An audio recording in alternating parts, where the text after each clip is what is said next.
ဒီအလုပ်တွေကိုမလုပ်ကြနဲ့ဒီလမ်းကြောင်းတွေကိုမလျှောက်နဲ့နံပါတ်1လမ်းကြောင်းကဘာလို့ဆိုကာမတုခံလိကနုယောဂစိန်ခံတဲ့လမ်းကြောင်းကာမဂုဏ်ချမ်းသာတွေခံစားပြီးတော့ကာမဂုဏ်နဲ့နေမျောနေတဲ့လမ်းစဉ်မလုံးနဲ့ဘာဖြစ်လို့မလုံးနဲ့လို့ဆိုလို့ဘာညာမှရမှာမဟုတ်ဘူးပျော်တော့ပျော်ရမှာပေါ့နော်ပျော်တာတော့သိချတယ်နောက်ဆိုလူတွေဘာလို့လုံးနေပြောနေတာမျက်စိကနှစ်သက်စရာအာယုန်နေစိတ်ထဲမှာချမ်းသာဒုက္ခရကြတယ်နားကလည်းပဲဟုတ်လားနားထောင်ခြင်းနဲ့သချင်းလေးနားထောင်ပြီးတော့ချမ်းသာဒုက္ခရနေကြတယ်နှာခေါင်းကလည်းမွေးကြိုင်တဲ့အနံ့ကလေးလျှာကလည်းကောင်းတာမြတ်တာလေးစားခန္ဓာကိုယ်ကလည်းအထီးအတွေ့ညံ့ညံ့နဲ့နေဒီလိုဟာတွေကာမဂုဏ်အာယုန်တွေထဲမှာခံစားပြီးတော့စိန်ခံပြီးတော့နေလို့ရှိရင်ဘာအသိဉာဏ်မှရလာမှာမဟုတ်ဘူးဒီလိုပြောတာနော်အသိဉာဏ်ရခြင်းလို့ကြိုးစားအားထုတ်မယ်ဆိုရင်အဲ့ဒီလမ်းကိုလိုက်နေလို့ကတော့အသိဉာဏ်မရနိုင်ဘူးလို့ဒါပြောတာ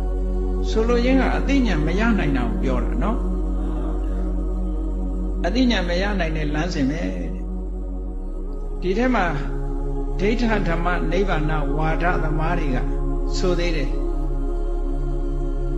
လူဆိုတာသိရင်ပြတ်သွားတာဒီဘဝပဲနောက်ဘဝဆိုတာမရှိဘူးနော်ဒိဋ္ဌဓမ္မနိဗ္ဗာန်သမားတွေကလူဆိုတာသိပြီးတဲ့နောက်မှာမဖြစ်တော့ဘူး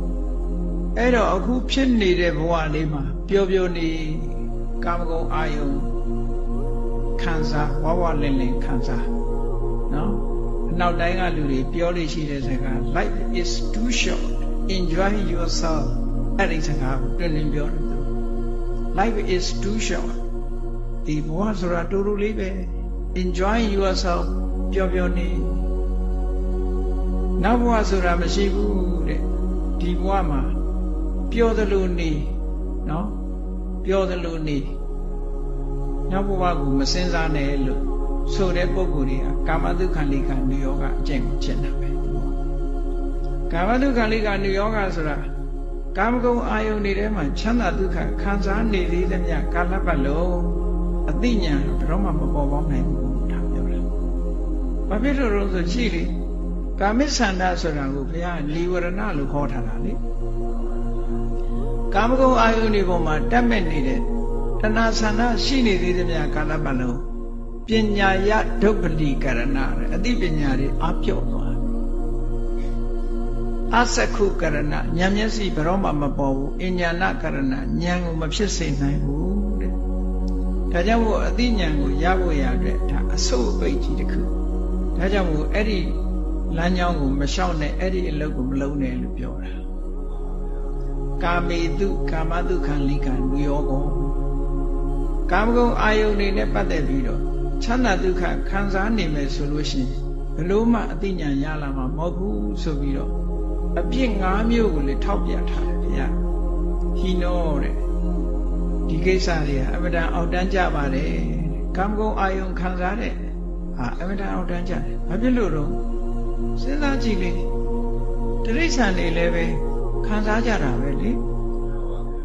အစင်းမြင့်တဲ့ပုဂ္ဂိုလ်မှမဟုတ်ဘူးကျန်တဲ့ပုဂ္ဂိုလ်တွေလည်းသူ့အတိုင်းတာနဲ့သူခံစားနေကြတာကြီးပဲအကုန်လုံးခံမောတဲ့အပေါင်းနဲ့အသင်းနဲ့အိမ်နဲ့ယာနဲ့အဲ့လိုနေတဲ့ပုဂ္ဂိုလ်တွေရဲ့အမှုအကျင့်မှာတဲ့ဟောရွာတွေကလူတွေဆိုပြောသလိုနေကြတာလေတီလို့မှုတ်လို့ကခုံလို့သားနဲ့သမီးနဲ့ပြောလို့ပါလို့ဒီလိုနေကြတာခံမော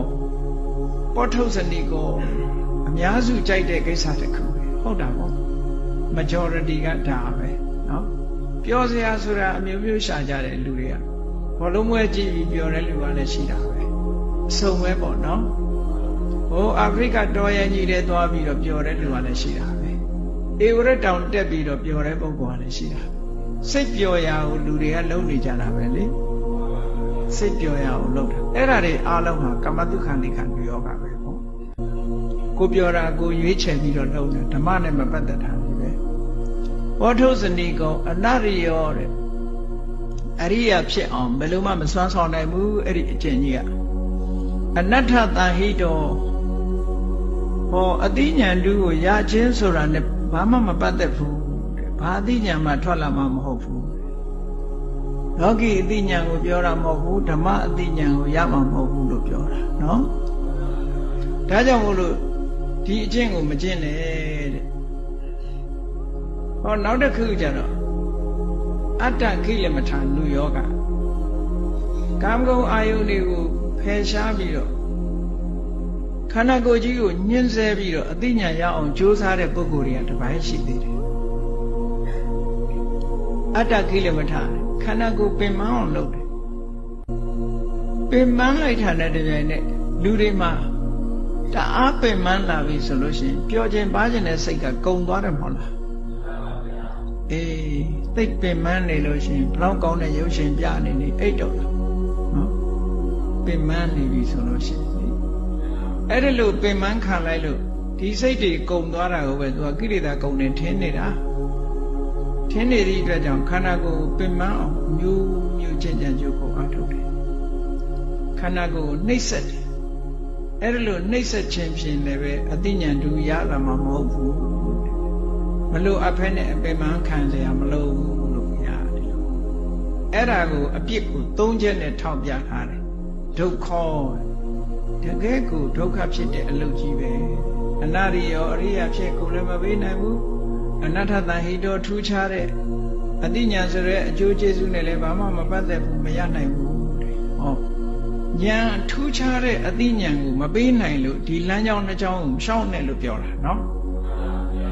ဒီလမ်းနှစ်လမ်းရှောက်လို့ကတော့ဘာမှထူးခြားတဲ့အသိရမှာမဟုတ်ဘူးဒါကြောင့်မို့ဒီလမ်းနှစ်လမ်းကိုရှောင်တဲ့ဣတိခောဥဘောအန္တိအနုပခံအဲ့ဒီလမ်းနှစ်လမ်းကိုဖယ်ရှားပြီးတော့မစ္စည်းမပฏิပဒါလို့ခေါ်တယ်ချမ်းသာခံစားတဲ့လမ်းလည်းမဟုတ်ဘူးခန္ဓာကိုယ်ညှဉ်းပန်းတဲ့လမ်းလည်းမဟုတ်ဘူးခံစားတဲ့ချမ်းသာခံစားရမယ်ညှဉ်းပန်းတဲ့အခါညှဉ်းပန်းရမယ်ဒီလိုဆိုလို့တယ်အလေလမ်းဆိုတာကနော်ပင်မဆင်းရဲခံပြီးလုံးရင်လုံးရမယ်ဒီတချို့ကပြောတယ်ကမ္မထာအထုတ်တာမလို့ကမ္မထာထုတ်တယ်ဆိုတာမြတ်မြတ်တရာအထုတ်ရတယ်အတ္တကိလမထာဖြစ်တဲ့အကြာကြီးမထိုင်နဲ့လို့ပြောတဲ့လူကရှိသေးနော်အဲ့ဒါလို့မဟုတ်ဘူးဘုရားကတရားထုတ်ပြီဆိုရင်အယိုးကြည်ကြည်အရေးခန်းခန်းလမ်းစဉ်မှန်းနေပြီဆိုရင်ဒါခန္ဓာကိုယ်အညှင်းဆဲရမရောက်ဘူးအကျိုးရှိတာကိုအကျိုးမရှိဘဲနဲ့တက်ခန္ဓာကိုယ်ကိုညှဉ်းပန်းနှိပ်စက်ပြီးတော့ဒီစိတ်ဓာတ်တွေကုံဆုံးသွားအောင်မူးမေ့သွားအောင်လုပ်တဲ့ဟာမျိုးကိုဆိုလိုတာ